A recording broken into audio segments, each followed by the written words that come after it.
Y estamos en un día especial, el 25 de mayo, Marina. Es un día festivo para la Argentina.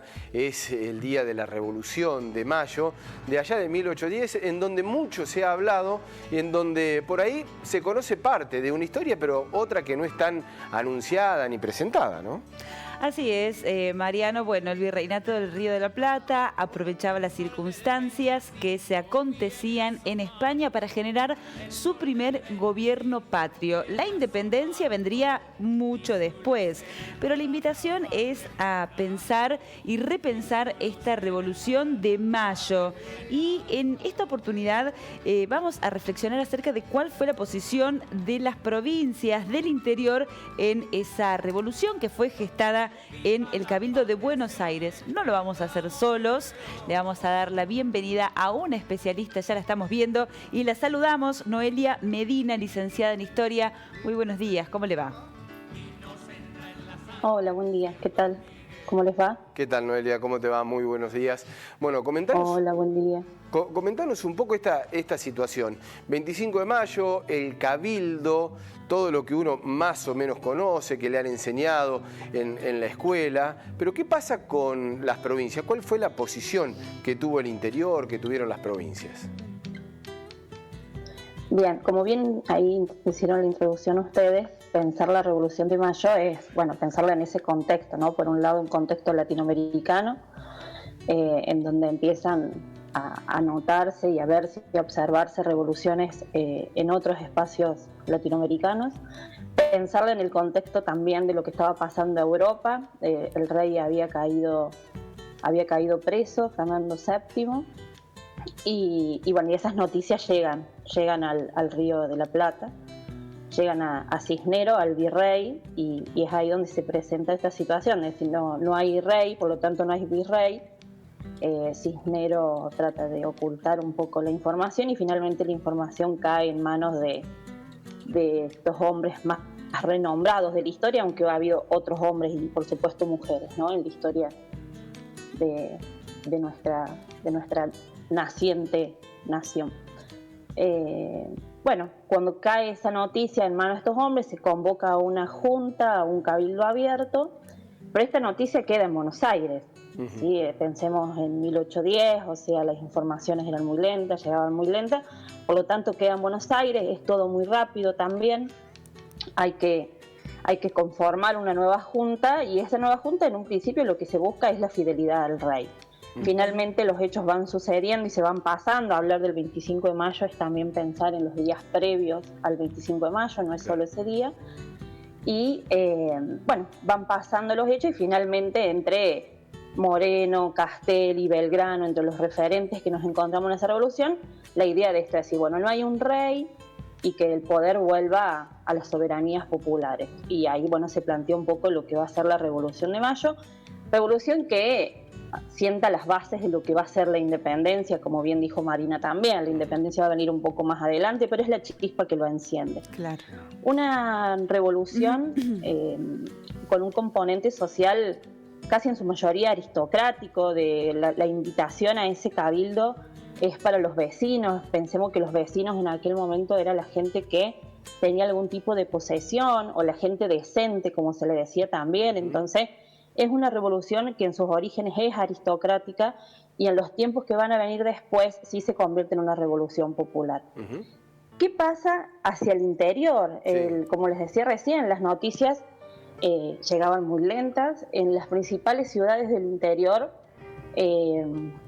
la mayoría de los gobiernos respondían a la corona española, por lo tanto eran autoridades conservadoras. No se vislumbraba la idea de romper los lazos con la corona española, y por lo tanto pensar acá, sobre todo en lo más cercano de nosotros tenemos, pensar en Córdoba. Córdoba, bueno, tiene una posición muy fuerte, una posición contrarrevolucionaria.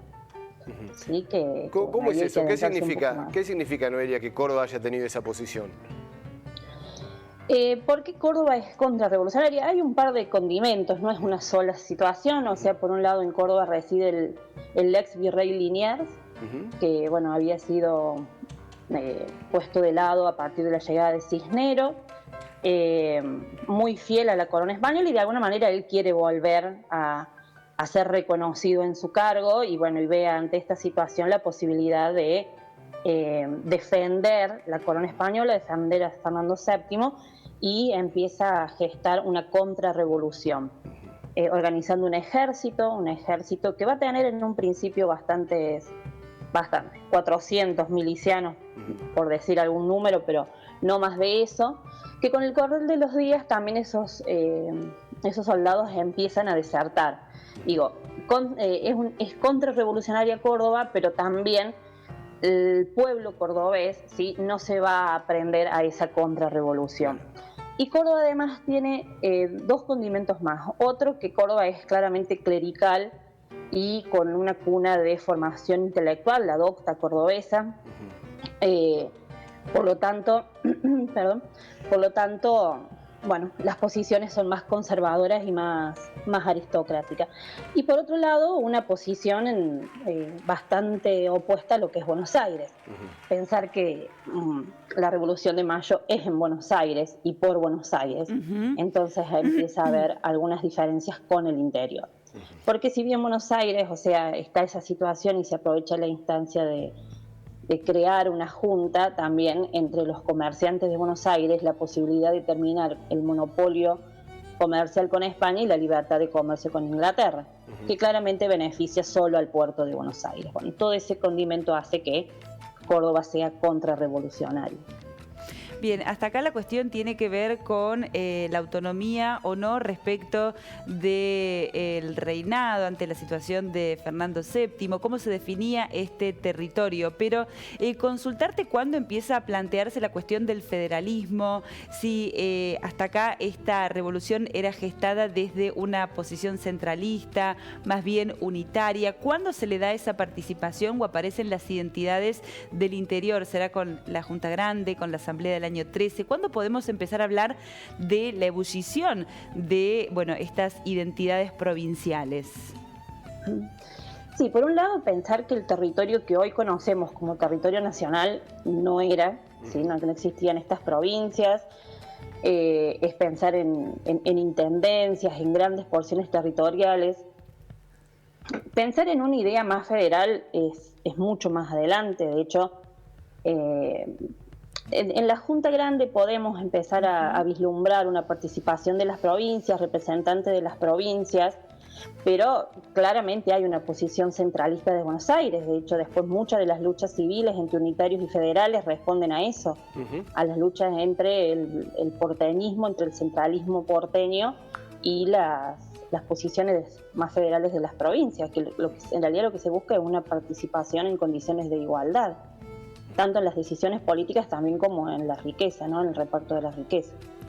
Es decir, que esta revolución que estamos celebrando, este 25 de mayo, esta fecha, no fue, a ver si se quiere, festejada o bienvenida por todo lo que es hoy el territorio. Es decir, en las provincias había distintas posturas y además algunas de ellas ni siquiera la información estaba muy concreta. Exactamente. Creo que tiene que ver con esto, con una cuestión de comunicación, de distancias también, remontémonos a ese tiempo. La Revolución de Mayo es una revolución que cae así de improviso y que responde, como decíamos recién, a lo que viene pasando en el contexto de la península ibérica y tanto en Latinoamérica. Sí, lo que hace la Revolución de Mayo, es más, algunos emperadores hasta cuestionan si fue una revolución, porque en realidad lo que se observa es en un cabildo de una ciudad, ¿sí?, capital del virreinato, y un traspaso de autoridades. O sea, si uno piensa en una revolución, le faltan muchos condimentos para una revolución. Lo que sí hace la Revolución de Mayo es prender esa chispa de esos ideales independentistas y emancipatorios que van a venir después. Sí, los 6 años que siguen después, hasta finalmente el 9 de julio, es un proceso revolucionario. Y ahí sí observamos al pueblo, ¿sí?, al interior de lo que va a ser otro componente, país. Absolutamente distinto. Exactamente. El componente. Vendría mucho después la identidad. Vendría mucho después, claro. Sí, y ahí, de hecho, cuando hablamos de ese interior, me voy a encontrar a negros, me voy a encontrar a indios, me voy a encontrar a gauchos, me voy a encontrar a mujeres, claro, me voy a encontrar con el interior del interior. Y eso en realidad eso lo habla la Revolución de Mayo, ¿sí?, a ese proceso.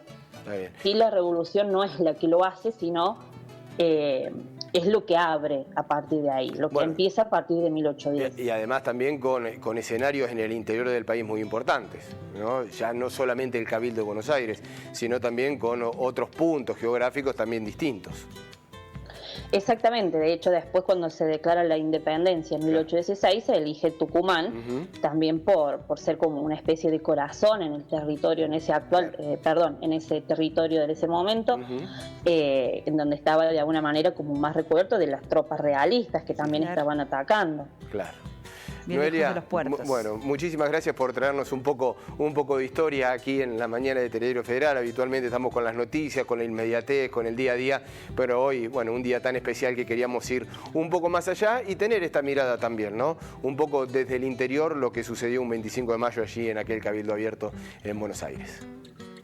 Bueno, muchísimas gracias por la invitación. No, por favor, es un placer. Hasta luego. Hasta cualquier momento. Chao.